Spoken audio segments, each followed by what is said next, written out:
ग्लूमेरुलस। ग्लूमेरुलस क्या होता है? इसके अंदर गुच्छे के समान एक संरचना पाई जाती है। इसके अंदर गुच्छे के समान क्या पाई जाएगी? एक संरचना पाई जाएगी, जिसे हम लोग क्या कहेंगे? ग्लूमेरुलस कहेंगे। और उसके बाद ये नेफ्रॉन होता है। इसके अंदर एक लंबी नली होती है, इस नली को हम लोग हेनली लूप कहते हैं। मेनली ये 3 स्ट्रक्चर आपको याद रहना चाहिए। तो इसके द्वारा क्या हो जाएगा? डायलिसिस की क्रिया होती है। डायलिसिस की क्रिया कौन सी कोशिका करती है?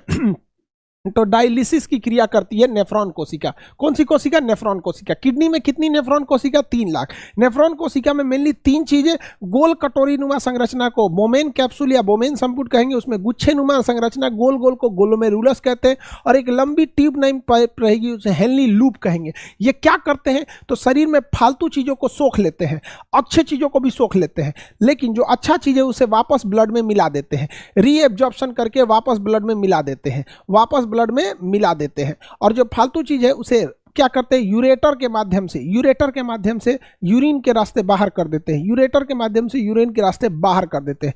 तो किडनी का मेन काम होता है शरीर का एक केमिकल बैलेंस को रखना। आप समझिए, हमारे शरीर में कुछ चीजें, जितनी भी चीजें हैं वो बहुत जरूरी है, लेकिन अगर लिमिट से ज्यादा हो गया तो भी हम बीमार पड़ेंगे, लिमिट से कम हो गया तो भी बीमार पड़ेंगे। अतः किडनी का काम किसी चीज को बढ़ाना या घटाना नहीं, बल्कि उसका काम दोनों है। अगर कोई चीज बढ़ गया है तो उसे घटा के यूरिन के रास्ते बाहर फेंक देगा, और कोई चीज घट गया है तो उसे यूरिन के रास्ते जाने ही नहीं देगा, रोक देगा। तो बैलेंस करने का काम, केमिकल बैलेंस। जैसे आपके शरीर में अगर पोटेशियम कम हो गया है तो अच्छी बात नहीं है, और अगर पोटेशियम ज़्यादा हो गया तो भी हार्ट अटैक हो जाएगा। तो पोटेशियम को बैलेंस कौन करता है? किडनी करता है। यूरिया ज़्यादा हो जाएगा तो भी दिक्कत, कम हो गया तो भी दिक्कत। यूरिया को बैलेंस करता है, यूरिक एसिड को बैलेंस करता है, सोडियम को बैलेंस करता है, कैल्शियम को बैलेंस करता है। यानी जितने भी शरीर में केमिकल हैं हमारे शरीर में, उनमें ज़्यादा बढ़ने नहीं देता है, ज़्यादा घटने नहीं देता है। अगर बढ़ गया तो यूरिन के रास्ते बाहर कर देगा, घट गया तो यूरिन के रास्ते उस पर्टिकुलर केमिकल को जाने ही नहीं देगा। तो शरीर का केमिकल बैलेंस को कंट्रोल करने का काम किडनी का होता है, और यह क्रिया डायलिसिस के माध्यम से होती है। डायलिसिस में बोमेन संपुट, ग्लोमेरुलस और क्या काम करेंगे?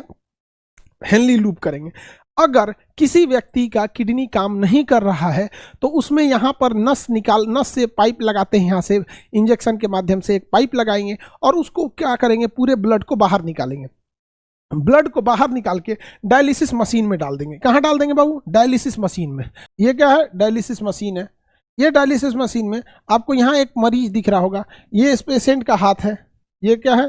पेशेंट है, और इस पेशेंट का ये हाथ है। इसमें से नस निकाल दी गई है। देखिए, नस में से ब्लड निकाल के इस मशीन को दे दिया जाता है। इस मशीन के मॉनिटर है कि कैल्शियम, पोटेशियम, सारी चीज़ों को, इसमें एक लंबी चौड़ी प्रक्रिया होती है। तो इसी मशीन के रास्ते आप में से एक नस को इसमें मशीन में डाला जाता है, और फिर वो साफ करके दूसरे रास्ते से आपके ब्लड में चढ़ा देता है यहाँ पर। तो ये होगी डायलिसिस क्रिया।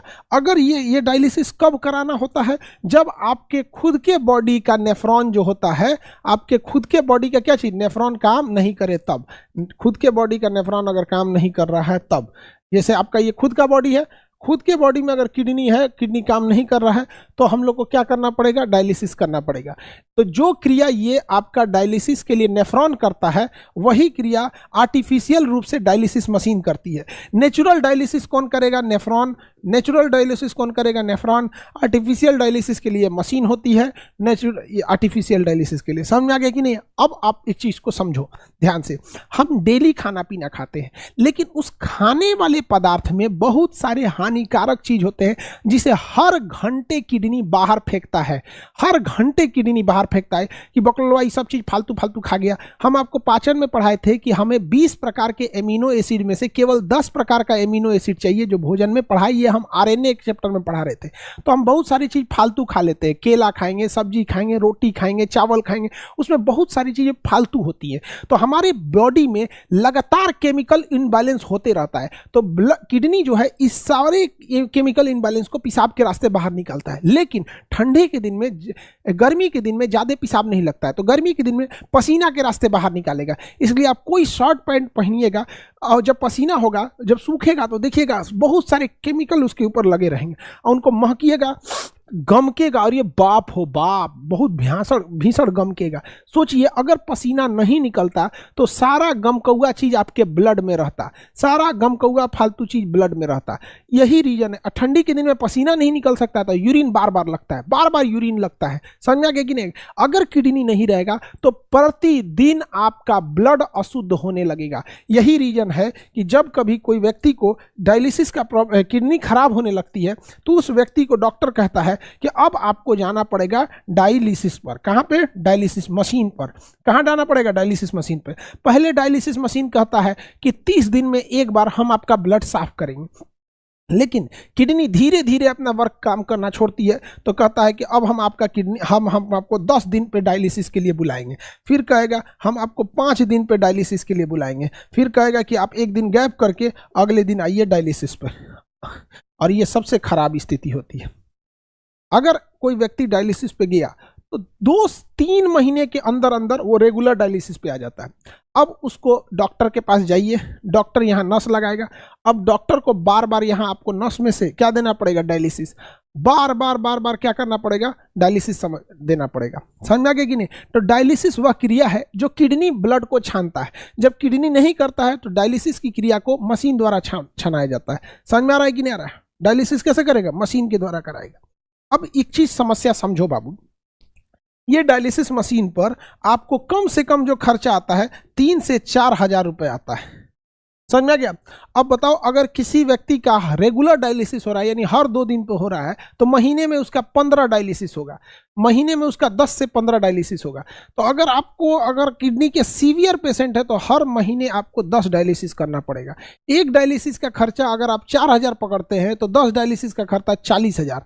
डॉक्टर इधर उधर जोड़ जाड़ के हर महीने उस व्यक्ति को 50,000 रुपये का डायलिसिस करना पड़ेगा। यानी उसी अगर छोड़ देंगे तो उसी महीने मर जाएगा, वो उसी मंथ वो डेथ कर जाएगा, हार्ट अटैक हो जाएगा या कुछ ना कुछ होगा, क्योंकि केमिकल इनबैलेंस हो जाएगा, ब्रेन स्ट्रोक, हार्ट स्ट्रोक कुछ भी हो जाएगा। समझ में आ गया कि नहीं आ गया? तो किडनी जो होता है इसमें डायलिसिस करना मजबूरी हो जाती है। और ये डायलिसिस जो होता है, और इसके बाद इंसान की लाइफ स्पेन 2 से 5 साल ही हो पाती है। 2 साल से 5 साल तक ही इंसान डायलिसिस पे जिंदा रह पाता है, नहीं तो फिर उसको क्या करना पड़ेगा? किडनी ट्रांसप्लांट कराना पड़ेगा। अब किडनी ट्रांसप्लांट एक अलग सिस्टम हो गया, दूसरा किडनी लगा दीजिए, काम करने लगेगा। गरीब इंसान बर्बाद हो जाता है, गरीब इंसान बर्बाद हो जाता है। क्या आपको लगता है कि कोई एक गरीब इंसान एक व्यक्ति को बचाने के लिए 50,000 रुपया महीने का डायलिसिस कराएगा? 50,000 रुपये महीने का वो व्यक्ति डायलिसिस नहीं कराएगा। अब देखिए ध्यान से, अब किसी व्यक्ति को हर 2 दिन 4 दिन पे मशीन द्वारा डायलिसिस करना है, हर 2 दिन 4 दिन पर मशीन द्वारा डायलिसिस अगर करना है तो बताइए उस व्यक्ति के शरीर में कितना छेद करेगा? हर 2 दिन पे नया नया छेद करेगा, उसका घाव हो जाएगा। इसलिए डॉक्टर क्या करता है, वहाँ एक नस के माध्यम से 2 नसों को आपस में आर्टरीज वेन्स मिला के वहाँ एक जंक्शन पॉइंट बना देता है, और उसको कहते हैं फेस्चुला। उसे क्या कहेंगे? फेस्चुला कहेंगे।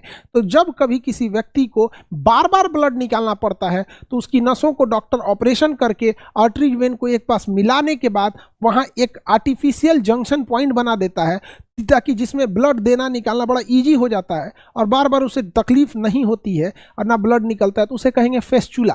क्या कहेंगे? फेस्चुला। तो जिन्हें रेगुलर डायलिसिस की जरूरत पड़ती है उन्हें फेस्चुला बनाना पड़ता है, और फेस्चुला बना लीजिए, उसके बाद डॉक्टर के पास जाते रहिए, डायलिसिस कराते रहिए, जब तक पैसा है जिंदा रहेंगे, फिर पैसा खत्म, काम खत्म। किडनी की खराबी है, रिकवरी रेट किडनी में बहुत कम होता है। अगर आपकी किडनी सपोज कीजिए 100% से काम करके घट के आ गई 70%, अब उसे कोई डॉक्टर 70% से वापस 80% नहीं ले जा पाता है। किडनी में जो फॉल रेशियो होता है वो बहुत तेज होता है, और रिकवरी रेशियो होता ही नहीं है। ससुरा जहाँ है आप वहीं रोक सकते हो, उसे हील करना बहुत मुश्किल हो जाता है। किडनी की एक बहुत बड़ी खराबी है। तो देखिए, डायलिसिस मशीन से क्या समझ में आया कि अगर आपकी किडनी काम नहीं कर रही है तो आपको आर्टिफिशियल डायलिसिस कराना पड़ेगा। आर्टिफिशियल डायलिसिस धीरे धीरे 1 से 2 महीने बाद रेगुलर डायलिसिस पे आ जाएगा। हर 2 दिन पे आपको 1 दिन पे डायलिसिस करना पड़ेगा। उसके लिए आपको क्या बनाना पड़ेगा? फेस्चुला बनाना पड़ेगा। फेस्चुला बनाने के बाद काफ़ी खर्चीला चीज़ें हो जाती हैं, किडनी वगैरह। किडनी की एक और खराबी कहिए, अच्छाई कहिए, जो भी कहिए, ये किडनी होता है, आ गया ये किडनी जो होता है ना, रिकवर नहीं करता है। किडनी की ये खराबी है ससुरा, रिकवर नहीं करेगा। लेकिन ये इसकी खराबी है, लेकिन ये ओवर टाइम काम कर देता है, ओवर टाइम काम करेगा। ओवर टाइम का मतलब कि सपोज कीजिए कि आपकी एक किडनी ये खराब हो गई, एक किडनी खराब हो गई। अब इसे कोई डॉक्टर रिकवर नहीं करा पाता है। किडनी को रिकवर कराना काफी जटिल काम हो जाता है। अभी भी इसका सक्सेस रेशियो बहुत कम है, लेकिन ये रिकवर नहीं करेगा। लेकिन ये क्या कर सकता है बाबू, ओवर टाइम काम कर देगा। ओवर टाइम में क्या करेगा, ये वाला अकेले उसका काम कर देगा, अकेला एक किडनी दूसरे उसका काम कर देगा। यानी इसमें एक खराबी तो एक अच्छाई। खराबी नंबर एक, ये रिकवर नहीं होता है, और अच्छाई नंबर एक कि ये बहुत जल्दी एक ही किडनी ओवर टाइम कर देगा।